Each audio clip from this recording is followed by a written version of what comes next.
Mga kapuso, tila nanumbalik daw ang bangungot ng bagyong Ondoy sa ilang taga Mandaluyong dahil sa tindi ng ulan at bahang naranasan nila kahapon. Ang rescue operation sa isang barangay pa lang inabot hanggang gabi. Narito po ang aking report.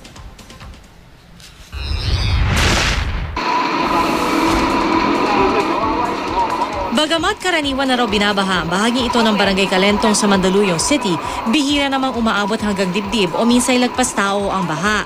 Huling naranasan ng mga residente rito ang ganito kataas na tubig baha noong kasagsagan ng bagyong Ondoy noong 2009. Daan-daang pamilya ang na-stranded sa kani-kanilang matahanan. Walang kuryente rito kaya marami sa may bintana pumapwesto.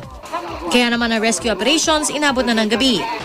Kahit gabi na, tuloy-tuloy pa rin ang rescue operations dito sa Calentong sa Mandaluyong dahil ang ibang lugar abot na hanggang sa dibdib ang tubig baha. Pahirapan ang rescue operations dahil ang ibang kalsada madilim na, walang kuryente at minsan malakas ang agos. Pero para sa mga rescuers, tuloy-tuloy lang ang kanilang trabaho. Bahagi na raw ito ng kanilang trabaho. Every rainy season, gato naman dito. Kaya routine na ito. Sa aming pagsama sa rescue team ng Mandaluyong BFP, naabutan ng aming news team si Owen Malambiling. Nag-aabang sa bintana, naghihintay ng sino mang makakasaklolo sa kanya. Saan po pwedeng makakuhaman sa akin magandang doon?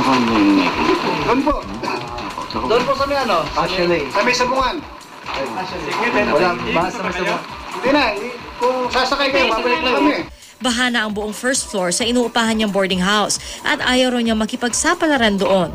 Dahan-dahan siyang bumaba ng bubong, bit-bit ang maliit na bag. Lubos ang kanyang pasasalamat sa mga rescuer. I don't want to die starving, unang-una. Wala akong unang-una, wala nang ilaw. Wala kaming point of communication out in the outside world. Mag-aalala yung family ko.